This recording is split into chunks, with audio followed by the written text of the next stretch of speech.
30 de junio de 1908, 7:14 de la mañana, Siberia. La región de Tunguska contempla la mayor explosión de la historia de la humanidad.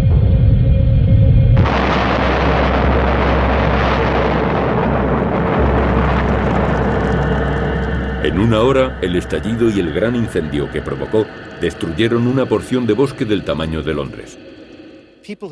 Las personas que lo vieron pensaron que había llegado el fin del mundo, el día del juicio final. Se calcula que la explosión de Tunguska tuvo la potencia de más de 1000 bombas como la de Hiroshima. Millones de pinos, alerces y abedules fueron destruidos por la onda expansiva y los incendios. Y la onda de choque dio la vuelta al mundo y quedó registrada en los sismógrafos de varios países.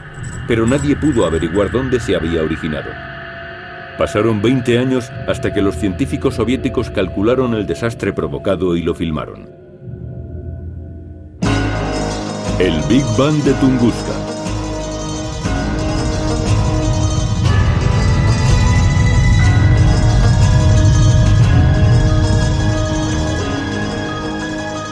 Tunguska, tan misteriosa como la Atlántida o el siniestro Triángulo de las Bermudas. Pocos fenómenos históricos han causado tantas especulaciones como el de aquel día en el remoto bosque siberiano. Para investigar la explosión de Tunguska habrá que explorar las teorías más descabelladas. Este programa pretende desvelar los misterios de esta leyenda moderna. Los científicos de varios países trabajan para encontrar la solución a este rompecabezas, porque aún no hay pruebas concluyentes y sí un gran número de interpretaciones. La mayoría de los investigadores creen que la causa de esta terrible destrucción fue un meteorito, pero en ese caso debería haber dejado un cráter y no se ha encontrado ninguno.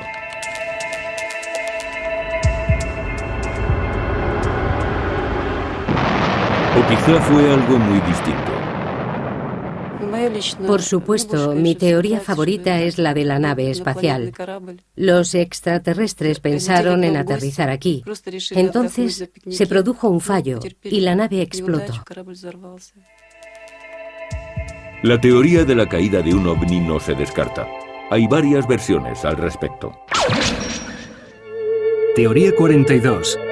El ovni de los Dropa. En las montañas Bayakan-Karaula vive el pequeño pueblo de los Dropa, descendiente de una raza extraterrestre que estrelló su nave contra la Tierra hace varios siglos. En 1908, su planeta de origen organizó una misión de rescate. Por desgracia, el ovni se estrelló contra el áspero paisaje de la taiga. Los Dropa todavía esperan que algún día su pueblo construya una nave espacial capaz de alcanzar la Tierra. Hay pocas pruebas que lo verifiquen, y la falta de pruebas sólidas es lo que hace populares estas teorías. Benny Paiser es experto en antropología cultural. Da clases en la Universidad John Moore de Liverpool. Investiga los desastres naturales y el modo en que el hombre se enfrenta a ellos.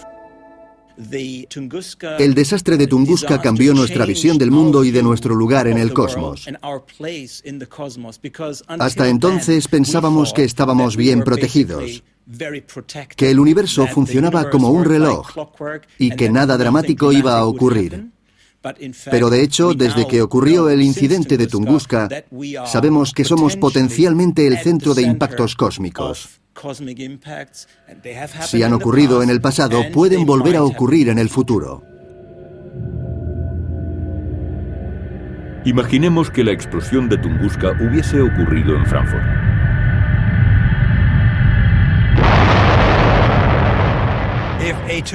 Si un objeto del tamaño del que explotó en Tunguska estallase sobre una gran ciudad, toda el área metropolitana quedaría devastada. Morirían cientos de miles de personas. Eso mismo opina una nueva generación de científicos, como el geólogo Christoph Brennensen. Si fue un meteorito y hubiese caído un poco más tarde, la Tierra ya habría avanzado en su rotación y la roca habría destruido San Petersburgo. 1 hora después, Helsinki. 2 horas después, Estocolmo. Y más tarde, Oslo. Todas estas ciudades están en la misma latitud, por eso hay que averiguar qué ocurrió aquí.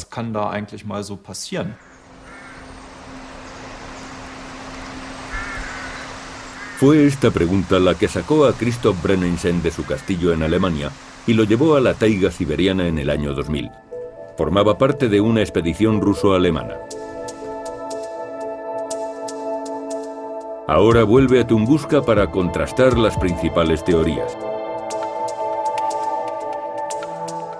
Si se trató realmente de un meteorito, habría podido recoger material del espacio exterior en muestras del suelo. Pero hasta ahora no se ha encontrado nada parecido.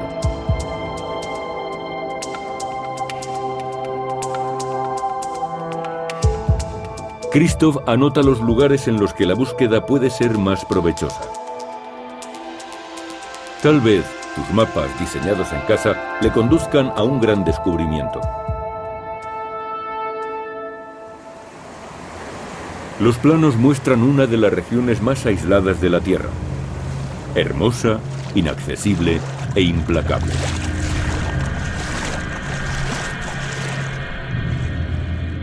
En 1928, el mineralogista Leonid Kulin fue el primer científico que dirigió una expedición al área del desastre. Sus estudios pioneros siguen siendo la base de todas las investigaciones posteriores.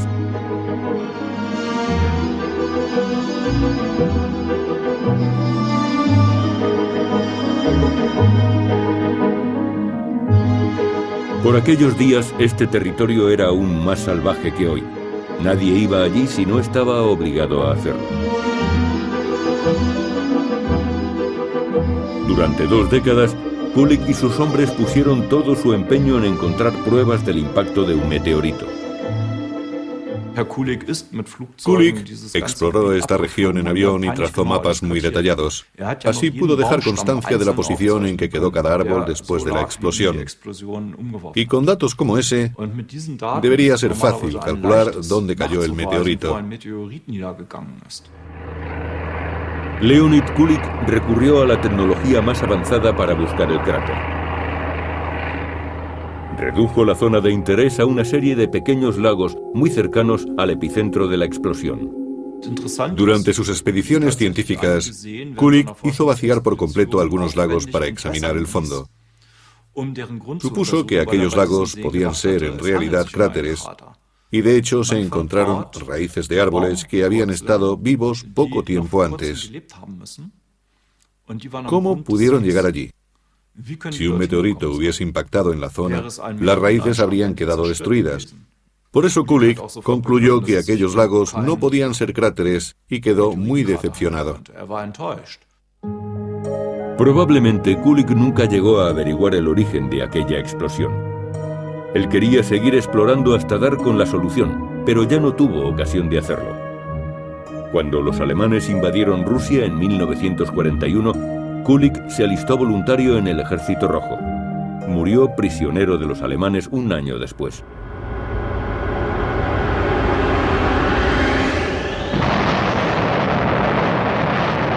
Y después de la guerra cambió la forma de ver las cosas.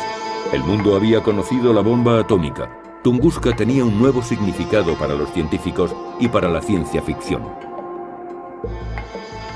Casi 40 novelas se han inspirado en el desastre de Tunguska, pero sin ninguna base científica. Una de ellas se convirtió en Stalker, la obra maestra cinematográfica de Andrei Tarkovsky. También hay una ópera alemana basada en este acontecimiento. Este es el M1 Tunguska, un tanque ruso con misiles antiaéreos que alcanzó un gran número de ventas.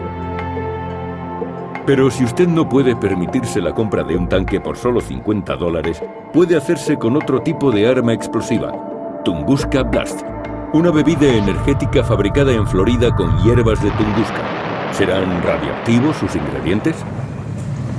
Este es un juego de ordenador virtual sobre Tunguska, y los gráficos están muy conseguidos.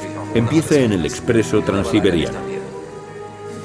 Camarada, ¿va usted a Tunguska? Sí. Igual que la expedición del geólogo Christoph Brennisen. En Tunguska todo es excesivo. La temperatura varía entre los 40 grados bajo cero en invierno y los 35 positivos en verano. Y la región está realmente aislada. El Transiberiano pasa a más de 700 kilómetros de Banabara, el pueblo más próximo a la explosión. Por eso la siguiente etapa se realiza en avión.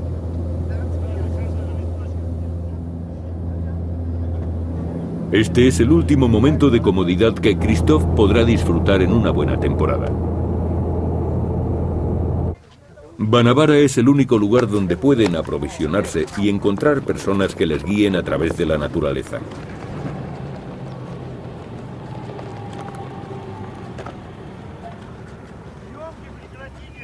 En 1908, Banabara era un animado centro de comercio de pieles. Las condiciones de la taiga eran perfectas para osos, ardillas, renos y lobos. Y los Eben locales compartían la caza con aventureros que procedían de todos los rincones del Imperio ruso. Era un país para gente fuerte, gente a la que no le importase vivir sin comodidades.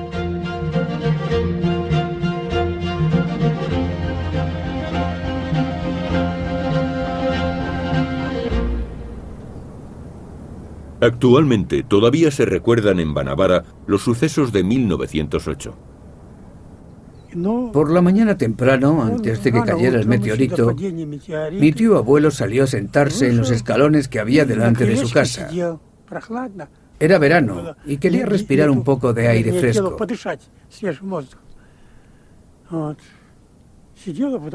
Estaba allí tranquilamente sentado cuando de pronto empezó a escuchar aquel sonido. La intensidad del sonido fue aumentando hasta que se volvió insoportable. Hizo temblar la tierra. Cuando el cometa impactó con la Tierra se escuchó un gran estallido. Cayó a 70 kilómetros de aquí con tanta fuerza que mi tío abuelo fue lanzado a varios metros de distancia. Salió despedido desde los escalones y chocó contra la valla.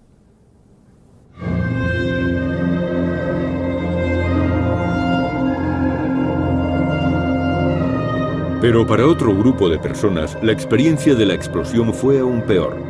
Se trata de los Evenk, un pueblo nómada autóctono de Tunguska que se dedica al pastoreo de renos.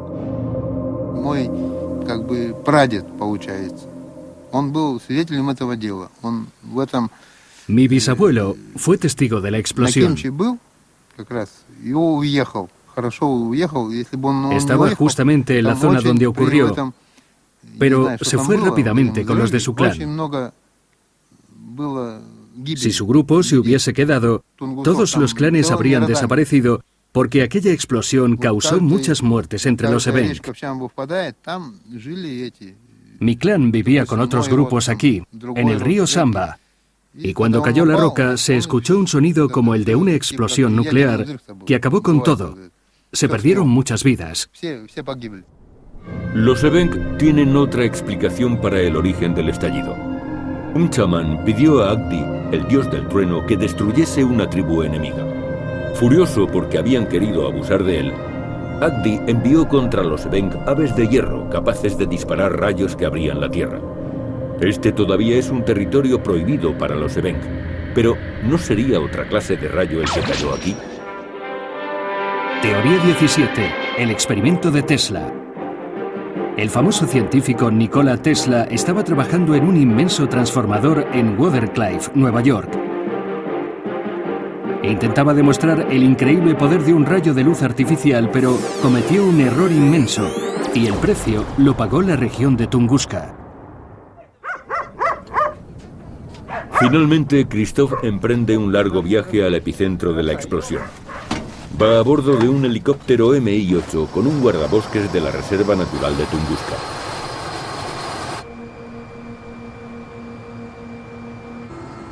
Banabara, el pueblo que estuvo a punto de desaparecer del mapa en 1908, recobra su actividad.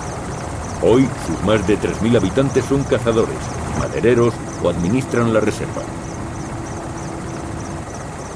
A vista de pájaro, Tunguska parece una región deshabitada. Desde esta perspectiva se puede observar perfectamente la dificultad del terreno. A mediados de mayo, cuando la nieve empieza a fundirse, este pantanal es muy difícil de atravesar. Un grupo de científicos, artesanos y cazadores bajan del helicóptero en uno de los albergues de la reserva natural. Christophe continúa el vuelo con 2 guías hacia la zona del impacto. Y aquí encuentran la cabaña de Leonid Kulik, al borde de una zona pantanosa. Aquel científico pionero estuvo aquí hace 80 años. Desde entonces, muchos han utilizado este lugar como campamento base. El tejado de la cabaña principal de Kulik está hundido, pero dentro aún pervive su espíritu.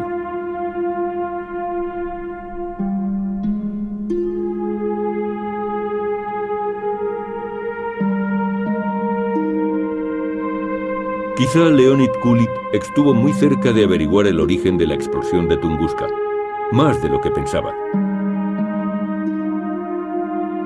Pero para los científicos soviéticos que le siguieron, todo cambió con el estallido de la primera bomba atómica.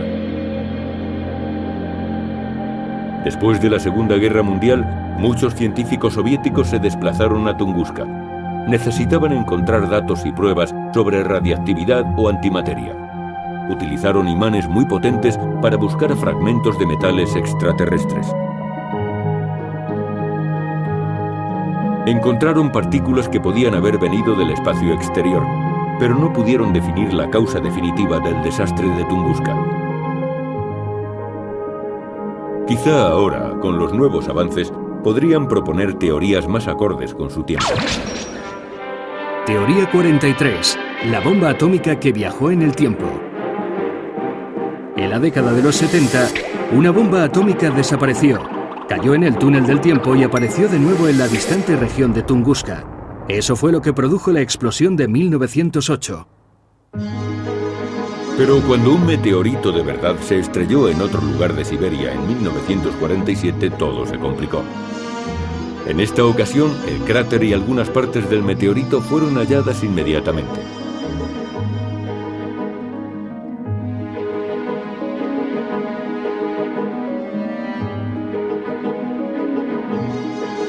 El incidente de Tunguska era casi imposible de resolver.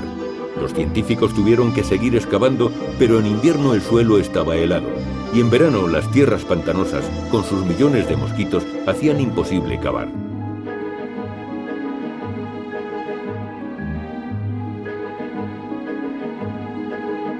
No obstante, debido a los intereses del Estado soviético, era preciso tomar muestras del suelo, por muy duro que fuese.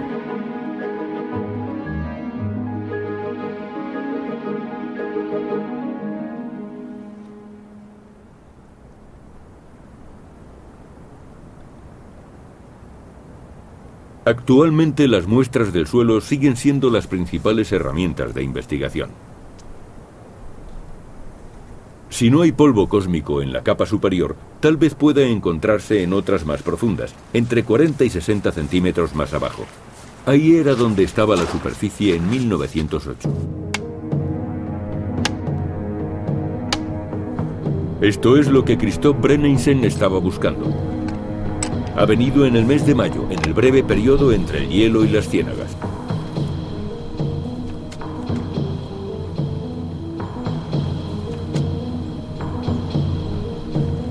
Introduce algunas muestras en bolsas de plástico. Espera que se trate de materia del espacio exterior. Hay otro lugar donde podría hallarse el misterioso cráter.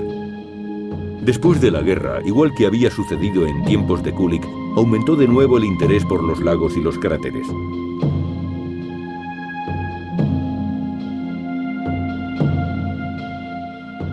Aquí, en el lago Chekho, los científicos han tomado numerosas muestras de agua y de los sedimentos del lecho del lago. Esto condujo a que en Italia se originase una nueva teoría.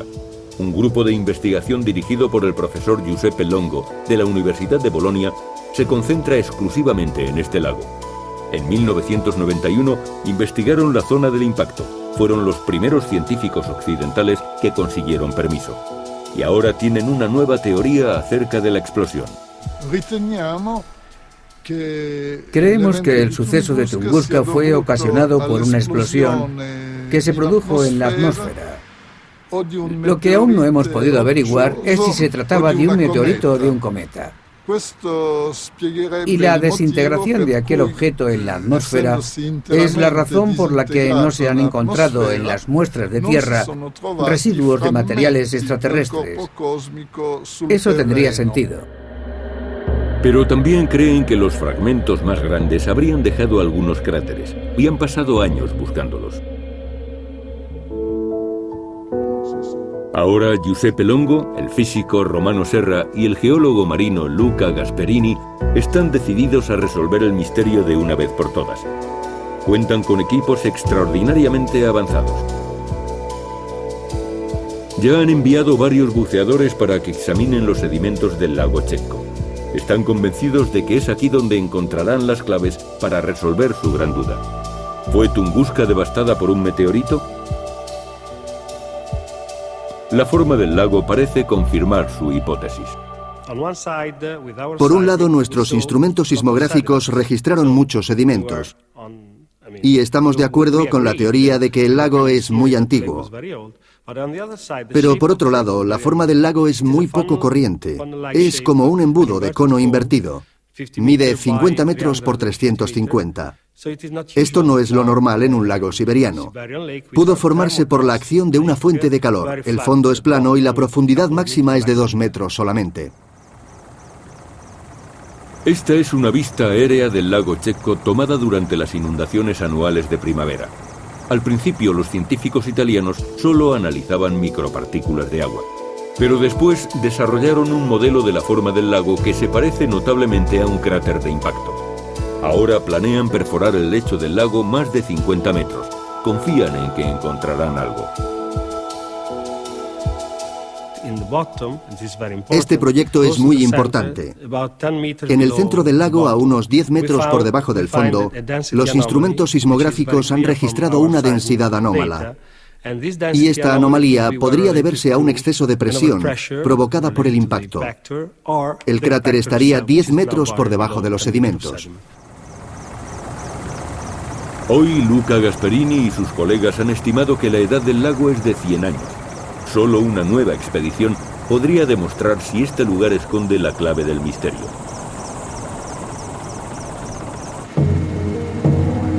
Pero Christoph Brenningsen empieza a dudar sobre la teoría del meteorito. Hasta ahora todas las muestras del suelo han dado resultados negativos y no han encontrado rastros de material extraterrestre. El equipo se desplaza al sur de la reserva de Tunguska. En ese lugar apareció algo que ha entusiasmado a los investigadores. Podría ser la prueba de una teoría totalmente distinta. Cruzando un territorio pantanoso todavía cubierto de hielo, Christoph llega a la famosa piedra Jones Stone. Fue descubierta por John Amfinogenov en 1972.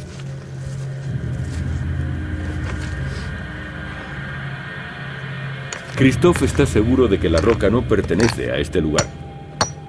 Las estructuras cristalinas solo pudieron formarse bajo tierra, a gran profundidad. No tiene ninguna relación con las formaciones de basalto típicas de esta zona. Esa roca podría haber llegado aquí como un bloque errante, un fenómeno que vemos en el norte de Alemania. Pero allí se produjo el movimiento de un glaciar, y eso aquí nunca ha ocurrido. La piedra solo pudo llegar a causa de una explosión. Nadie puede asegurar de dónde procede, pero no es del espacio exterior. Y quizá este hombre conozca la explicación.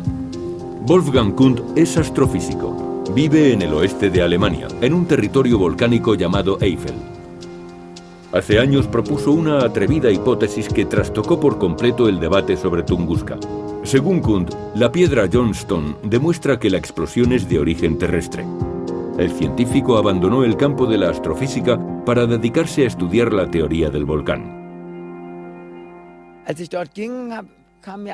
Iba caminando por Tunguska cuando de pronto pensé, este lugar se parece mucho al lugar donde vivo, a Eifel. Hay lagunas y pequeños lagos, y también hay zonas secas y zonas pantanosas. Al caminar por algunos lugares te hundes mucho en el lodo, como ocurre en las ciénagas secas de Eifel. Pero Cuando vi aquel paisaje, me di cuenta de que se trataba de una región volcánica.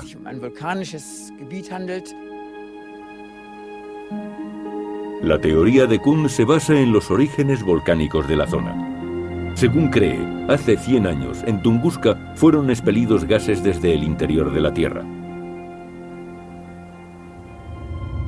Esto se explica observando un corte transversal de la Tierra.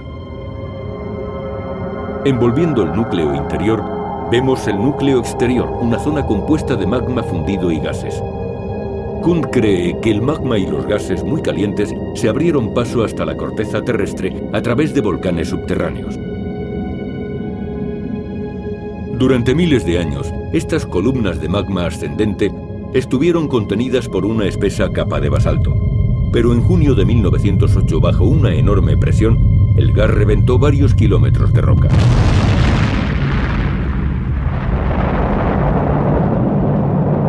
El magma fundido quedó debajo del basalto y solo el gas salió hacia arriba. Una colosal tormenta de gas se propagó por la región de Tunguska y alcanzó una altura de 200 kilómetros, a una velocidad superior a la del sonido. La electricidad estática hizo arder la explosiva mezcla de metano y oxígeno. No fue un único suceso rápido y enormemente destructivo. La tormenta en sí duró cerca de un cuarto de hora, pero se produjeron otros fenómenos. Lo que está claro es que no fue solo un suceso. Todos los testigos coinciden en que hubo una serie de explosiones, una detrás de otra, y que todo el fenómeno duró aproximadamente una hora. El hecho de que el suceso durase una hora contradice la teoría del meteorito.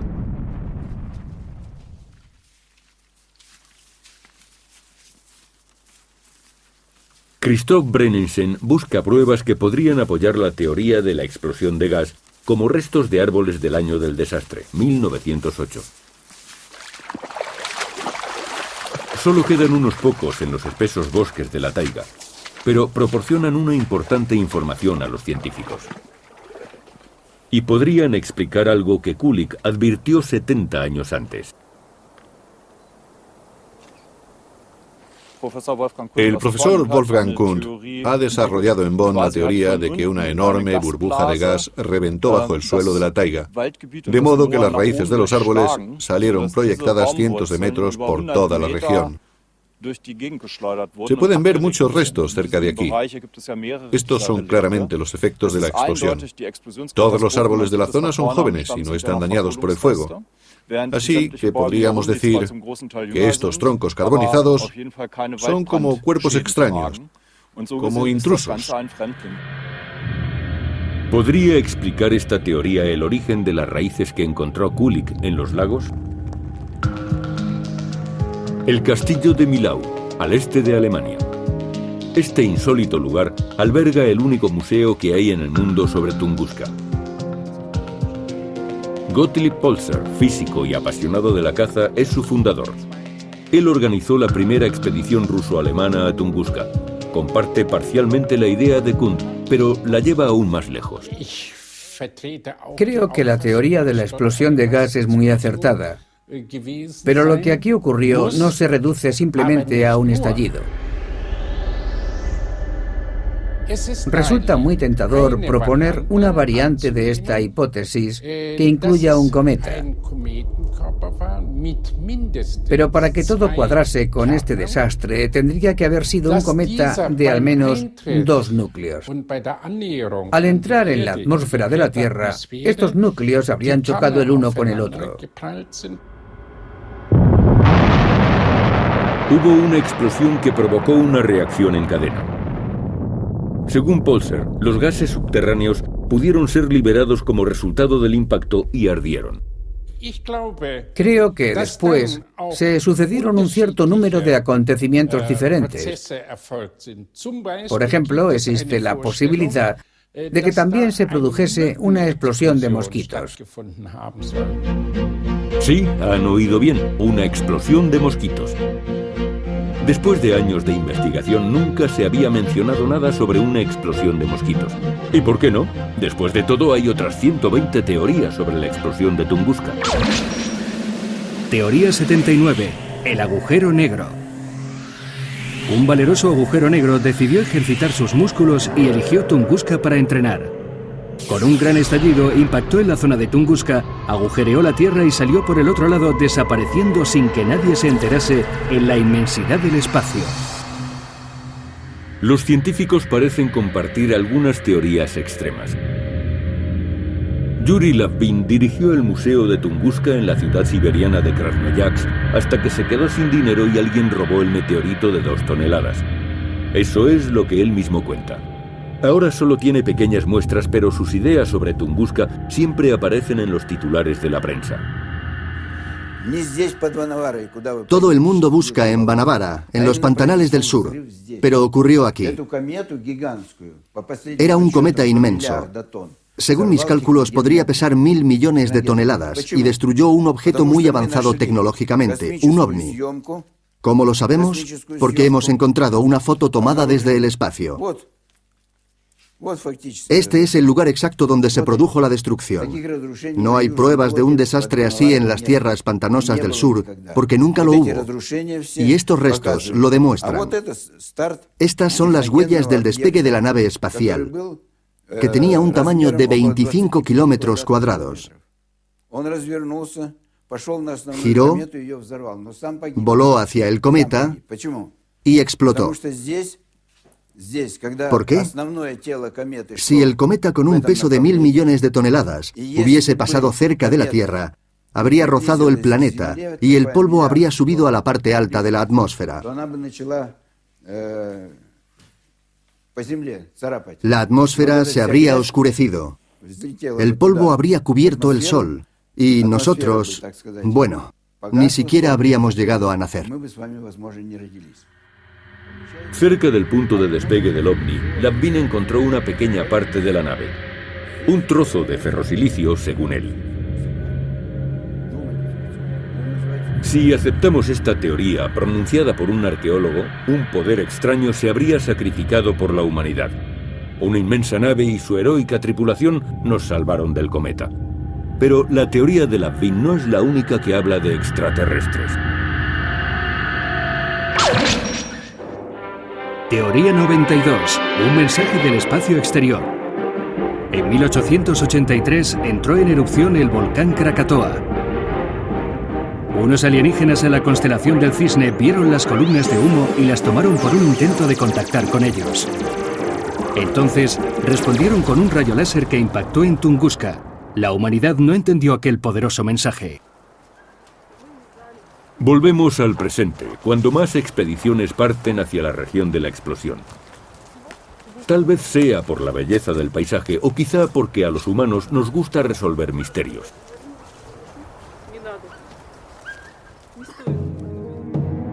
Esta secuencia de archivos se filmó en verano.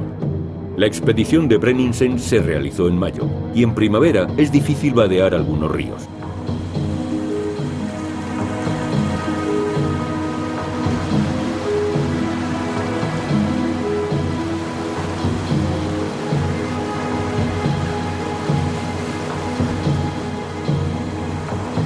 La cascada Shuri, accesible en aquel verano de 1950, supone una complicada barrera para el grupo de Christoph.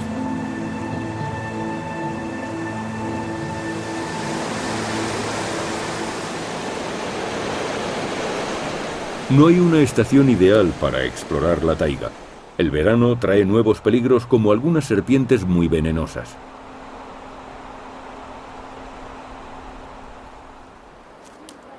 Cerca de la cascada de Shurim, la geóloga Valentina Bykova muestra a su colega alemán más restos procedentes del año 1908.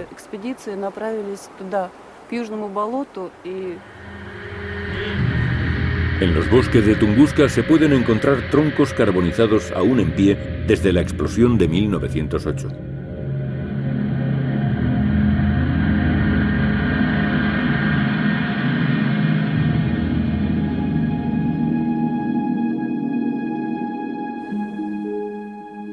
Por la noche, Valentina y Christoph examinan las muestras de tierra, piedras y musgo que acaban de recoger.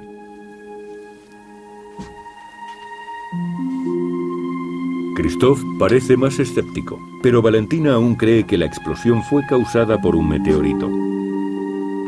Está convencida de que solo es cuestión de tiempo que los científicos encuentren el polvo cósmico. Y conoce otros extraños fenómenos en Pristan, cerca de este campamento.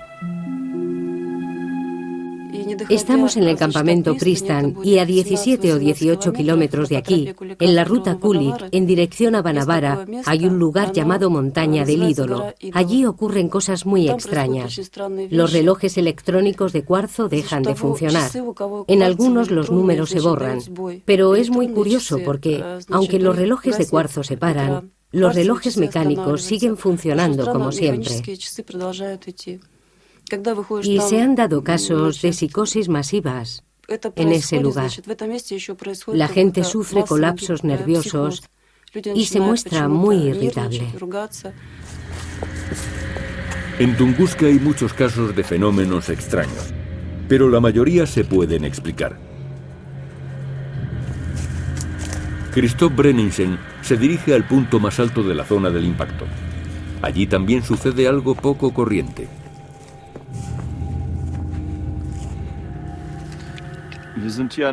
Este es el monte Farrington, de 519 metros de altura. Aquí las agujas de las brújulas giran descontroladas. El norte se convierte en sur y el este en oeste. Tampoco funciona el GPS.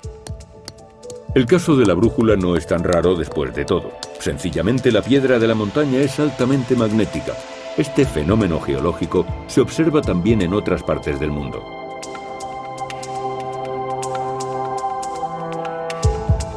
A pesar de todo, el monte Farrington, en el epicentro de la explosión, ha atraído a los científicos durante mucho tiempo. Y quizá esto se deba en parte a las fantásticas vistas que ofrece. Es uno de los lugares más pintorescos de la Tierra.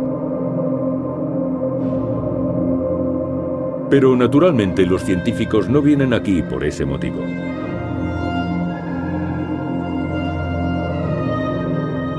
Aquí las plantas y los árboles crecen excepcionalmente deprisa. Según los lugareños, el suelo de Tunguska es un fertilizante extraordinariamente eficaz. Pero hay más. Los científicos soviéticos de la era atómica también se mostraron interesados en estudiar las mutaciones de la flora y la fauna en la región de Tunguska.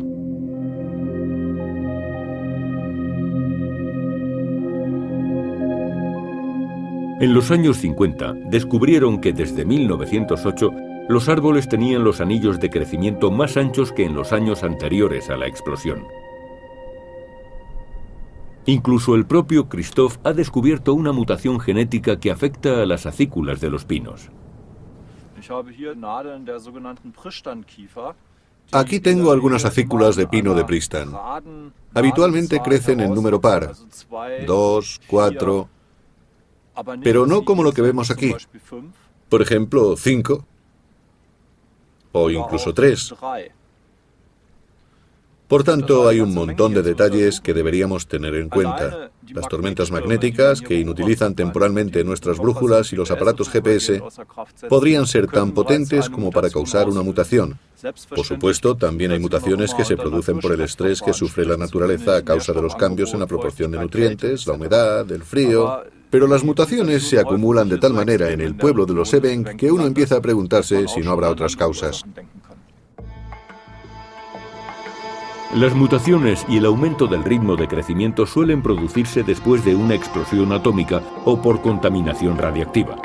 Por eso los científicos soviéticos midieron los anillos de los árboles, los quemaron y analizaron las cenizas. No hallaron pruebas de una explosión, pero eso no les hizo desestimar la teoría del desastre nuclear. Teoría 21. Prueba de la bomba atómica. Europa, a comienzos del siglo XX. Todo comenzó con una colaboración militar secreta entre el zar de Rusia y su primo, el Kaiser de Prusia. Desarrollaron una bomba atómica enormemente potente. Por desgracia, los constructores de la bomba, así como los planos y toda Tunguska, volaron por los aires con la primera explosión. Y después los emperadores ya no estaban en situación de encargar nuevos experimentos. Los laboratorios nacionales de Sandia en Albuquerque, Nuevo México, son un centro de investigación de armas. Aquí, Mark Bostock ha desarrollado un modelo muy sofisticado para explicar el fenómeno de Tunguska. Cree que puede dar una respuesta definitiva a la cuestión del cráter.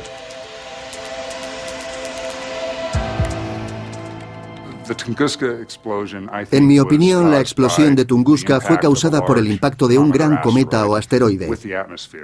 Entró en la atmósfera, se rompió, explotó antes de llegar al suelo y el estallido generó una gran cantidad de luz y calor.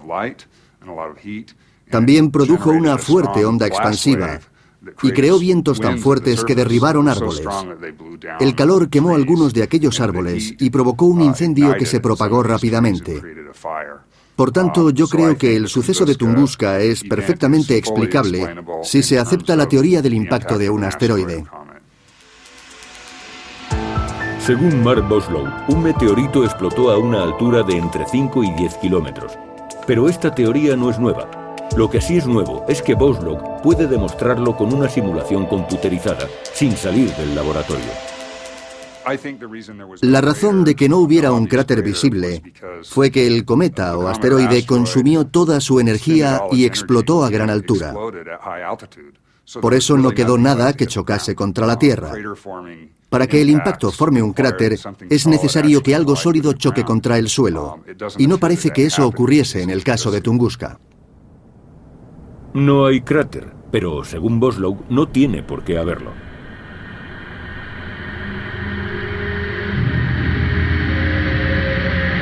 Lo que vieron los científicos fueron árboles derribados.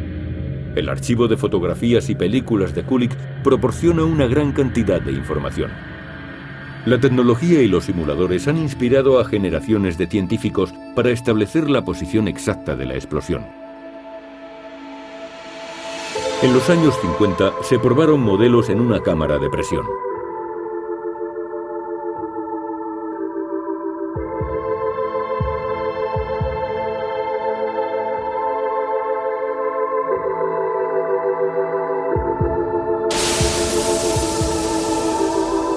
Este modelo muestra un área en la zona de la explosión en la que los árboles permanecieron en pie. Eso también explicaría por qué no hay cráter. Mark Bostock ha introducido este dato en su ordenador. Esto es una explosión en el aire y su onda expansiva.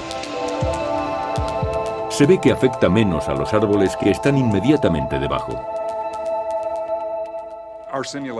Nuestras simulaciones muestran una onda expansiva muy potente que baja desde el cielo. Se irradia desde algún punto indeterminado y cuando llega al suelo provoca un viento muy fuerte.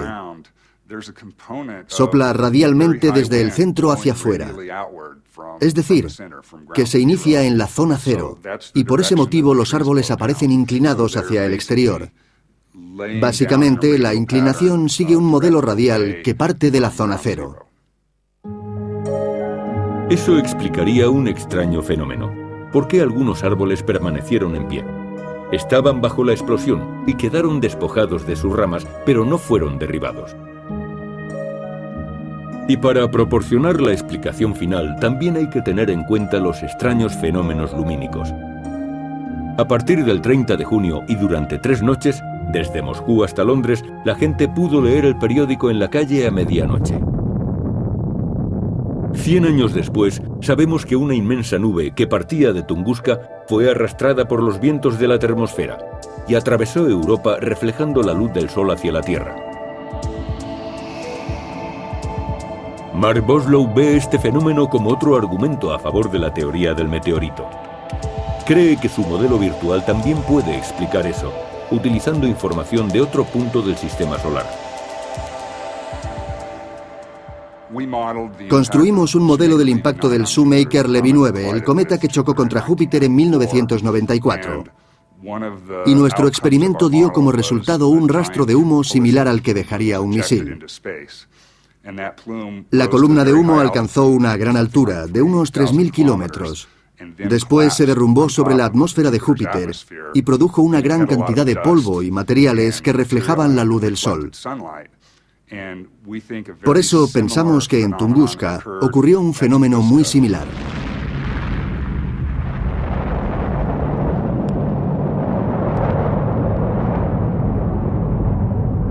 Pero el astrofísico Wolfgang Kundt duda de que la explosión de un meteorito pudiera causar 3 noches luminosas. Ese fenómeno solo puede atribuirse a ligeros gases volcánicos. Para eso tiene que haber partículas en las capas altas de la atmósfera, donde no puede permanecer el polvo de un cometa o un asteroide. En las capas más altas podemos encontrar cristales de hielo muy peligrosos. Serían arrastrados hasta allí por el hidrógeno, el helio y el metano. Y también pueden permanecer allí arriba durante varios días. Los que están a favor de la teoría del meteorito tratarán de apoyarse en cualquier prueba que sea analizada.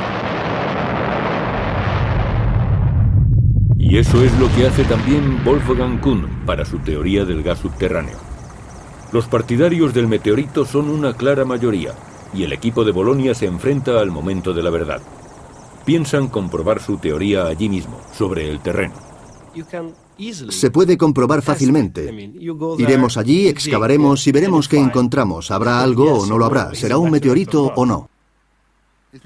Si un meteorito o un asteroide hubiese caído en la Tierra, ya habríamos encontrado algo.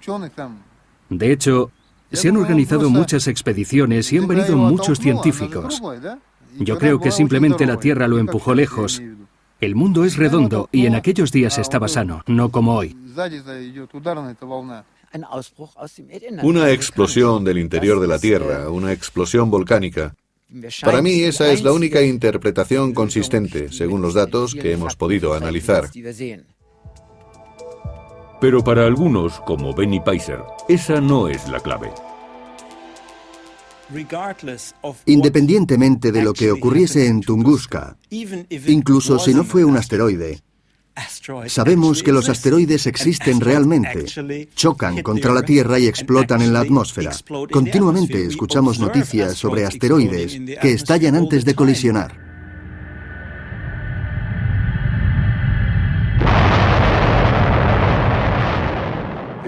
Cuando chocan contra la Tierra, suelen caer en el océano o en algún lugar deshabitado.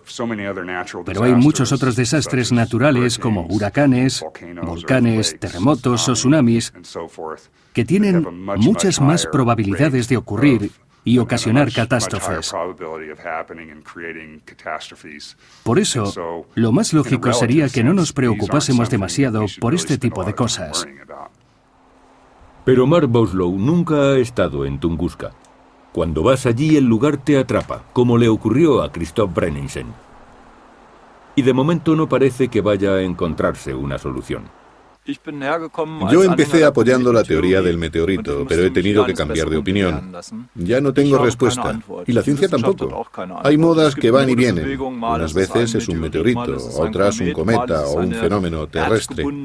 No he podido resolver el misterio, y no creo que nadie pueda en un futuro próximo. Después de más de 100 años, el debate sobre Tunguska no parece llegar a una conclusión. Por el contrario, está más candente que nunca y la región se prepara para recibir nuevas expediciones. No sabemos si finalmente lograrán encontrar algo. De momento, la leyenda de Tunguska continúa. Pero para eso están las leyendas.